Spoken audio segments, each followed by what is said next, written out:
So this is one time I am pleased to be speaking to you after lunch, because I'm going to be speaking to you about donuts. So if I'd done this in the morning session, I think all of you would be, stomachs would be rumbling. The title of my presentation is Surviving the Anthropocene on One Planet, which is what we have, and a donut. So the start, what I'd like to do is a quick run through the brief history of the Anthropocene from about 8,000 years before present.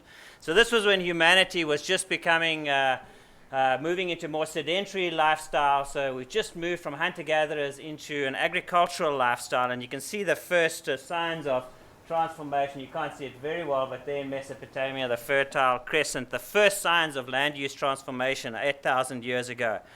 We got about 1,000 years before present. We know India was a very big agricultural civilization, an ancient civilization. So huge transformation happening in India and obviously in Europe. We move on to about 200 years before present. This is the start of the industrial civilization, or the industrial revolution. And we see large-scale transformation once again in Europe, leading to depletion of fuel and needing to move on to other sources of energy. So humans discover other sources of energy such as coal, and this unlocks a whole new potential. And we see large-scale transformation now being exported across the planet. But the real changes come in this period from about 60 years before present up to where we are now. And this is the period known as the Great Acceleration. Massive change in the land, both land use as well as carbon production, water utilization. So you can pull out 20 statistics and you'll see this hockey stick effect of massive transformation, leading to the coining of our age as the Anthropocene, the time of humans, because the old forces of nature are now being dominated by human forces. So most of the major forces that are dominating the way we live on this planet are actually human-induced. So we have transformed about 43% of the Earth's surface. To just give you a comparison, during the last ice age, about 30% of the world's surface was transformed, so far exceeding any of the big forces of nature of past. So that's the first thing we need to get into our heads when we talk about living on this planet and living on a planet within boundaries. We're living on a planet which is completely dominated by humans and human activities. And this has led to this conceptualization of planetary boundaries. This is the work of Johan Rockström. And he's come up with these, him and his colleagues working from the Stockholm Resilience Center have come up with these 9 planetary boundaries. And the green over here represents the boundaries. So you can see on climate change or carbon production, we are exceeding that boundary. Here on nitrogen and also on biodiversity loss, we're far exceeding what is a safe boundary. So they coined this phrase of a safe operating space. What is a safe operating space for humanity on this planet? And can we move towards a more safe operating space for humanity? And you can see we've exceeded 3. So we're moving into volatile, dangerous territory, according to these scientists. So this is an interesting conceptualization that has taken hold amongst policy developers at a global level, and shaping some of the thinking around the Sustainable Development Goals in 2015. But it's not just about the environment, as we well know. And a well-known scientist, Kate Raworth, or economist, moved this further. And she said, well, it's not only about this environmental ceiling that sits out there. She said there's also a social foundation. And the trick to developing an economy is trying to move into a safe and just operating space for humanity. A space where we don't exceed the environmental ceiling, but we build a social foundation. So as you'll see here, this is a representation of the global foundation, where we're sitting in terms of building that foundation, and lots of work to be done at a global scale to develop that foundation.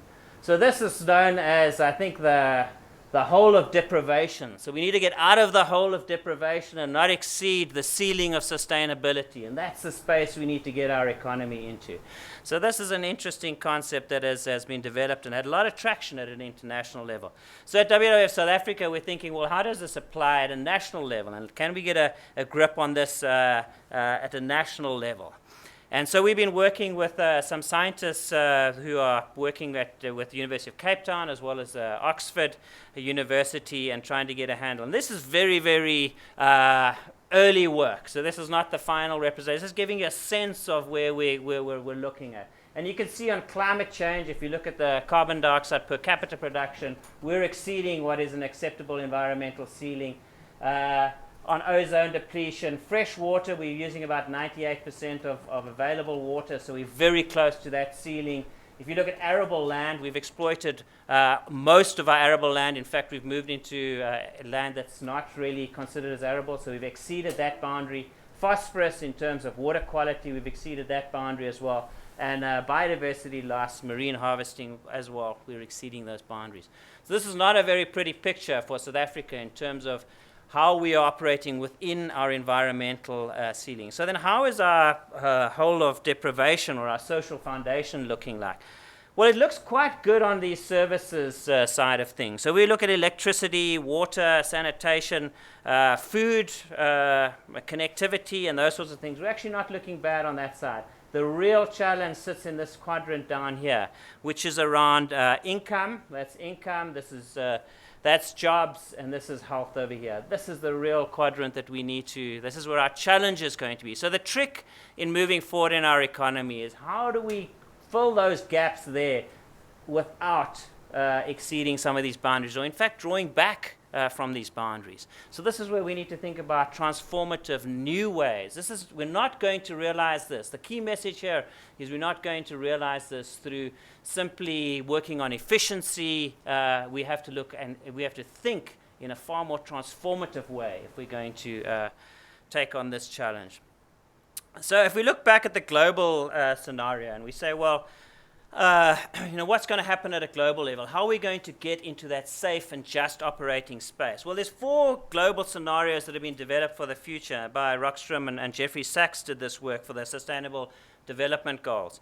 And they said there are 4 scenarios that could possibly play out. The first is the kick away the ladder. This is where the rich economies of the world say, well, listen, there's just not enough to go around. The poor economies are going to have to settle for less. We got it first. That's just the way the cookie crumbles, which is, I think one could argue there's some of that thinking around. The second one is this contract and converge, where the rich countries magnanimously say we are going to reduce the growth in our economies and we're going to allow the poor countries to grow more. And I'll leave you to judge the practicality of that ever happening. The third one is the business as usual, where we continue just on the business as usual pathway. The world becomes more volatile, becomes more hostile, and resources become far more scarce. The fourth scenario, as always, is the positive get out of jail scenario, and this is transform for sustainability. And this is a positive narrative about the fact that we can have 9 billion people living on this planet, surviving on the resources that are available on this planet. So if we think about, for instance, the energy needs globally, we're only tapping about 0.5% of the terrestrial solar energy available. So we're not even touching the surface.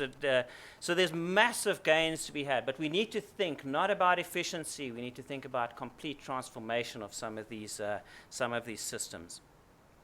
So the question then is, what are these key global systems that need to be transformed if we want to move into that positive narrative? So looking at a whole bunch of literature, I've looked at global risk reports, boundaries research, McKinsey, and the UN Sustainable Development Solutions Network. The 6 that come out is fossil fuel dependence. Clearly, we need to change that. The second one is around food production, consumption patterns, which drives both fossil fuels as well as food production, diversity and land degradation, clearly a big system that needs to change. And then the other one which comes out in most of these reports is a systemic failure of our financial system. So our financial system is clearly linked into the economic system, which is linked into some of these environmental challenges that we're facing. So the financial system comes out as a key system that we need to think quite systemically and in a transformative way if we're wanting to move forward. And the final one is governance, the big issue of global governance. How do we conceptualize and develop new governance systems that are able to give effect to some of these changes we want? So those are the big six that we will need to transform. So let's talk quickly about how do we get into this donut. So I'm going to talk about some conceptual approaches of thinking of how do we get into this juicy part of the donut, out of the hole of deprivation without exceeding the ceiling of sustainability. So the first thing we need to recognize is that this is a fundamental transition that we're talking about. We're talking about a transition from an industrial civilization, which has been the norm for the last 200 years, into something new. And an interesting narrative I alluded to this morning is that which is coming out of China. This conceptualization of an ecological civilization, one which is not built on extraction of value, but built on building inclusive wealth, one which accounts for externalities, which operates in a way that's aware of its boundaries and is systemic in its thinking. And I think there's a lot to be said about this conceptualization. Now, what do we know about transitions? The most important thing, and this is what Sue alluded to this morning about transitions, is that they require a dual strategy. If you really want to engineer, or you actually can't engineer, but you can influence transitions. If you want to influence a transition, two things you need to do. You first need to play by the existing rules, so make incremental improvements to the system in the near term. Because the second one, changing the rules. This is a more fundamental transformation. It takes time. It's risky. You might, there'll be trial and errors. You might miss the mark a couple of times. So if you don't do the two in combination, you're going to face huge risks. So it's about how do you play by the existing rules as well as transform and change some of the rules. And that's the key to transition. So let's think about and just a final mark is that if you think about it in soccer or sports tactics, Morne was alluding to it this morning, you need both a defensive game plan as well as an attacking game plan. If you can just put all your money on your attacking game plan, well, you're going to let a lot of goals in and you're going to lose the game. If you just defend, you're never going to win the game. So it's about how do you combine your defensive and your attacking game plan to get this transition. So this is a WWF conceptual model of how we think we can see or influence some of these systemic changes. We think that there's 5 big things we need to do. We need to preserve natural capital. We need to look at redirecting and changing the way financial flows happen. We need to think of better production. We need to consume more wisely. And we need to find more equitable resource governance mechanisms. So these are the 5 big things that we think we need to do. Interestingly, this falls out into this defense and attack game plan as well. So we defend this area up here in terms of preserving natural capital is mostly a defensive game plan. And then the bottom bit is really about being attacking and transforming. And in this space, we need to think really in a more transformative way. How are we going to change more fundamentally some of these systems? And clearly, in terms of production, the 2 systems that come out there are energy and food that we need to focus on.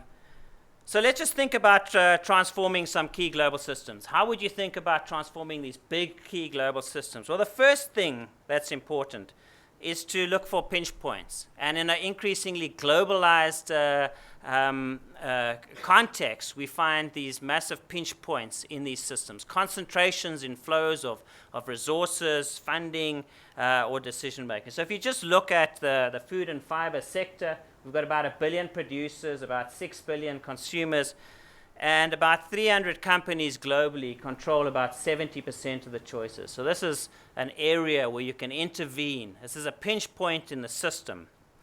If we look at the financial system, 3 billion economically active people, financial assets of about 200 trillion at a global level.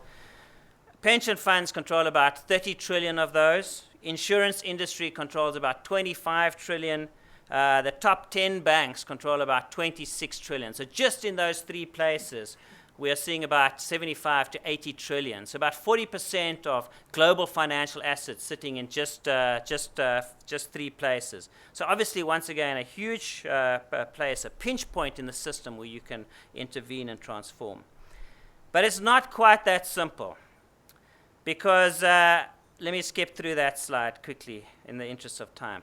What these systems, and those of you who have operated in these systems and try to influence these systems will realize is that these systems suffer from a thing called lock-in, regime lock-in, where you get policy, technology, sunk investments in existing technologies, competences, people that are trained up, power relationships. Everything is about power, existing power relations that have built up, and infrastructure. So these systems are locked in. They're very difficult to change. So to try and intervene at this level is very difficult in terms of changing these systems.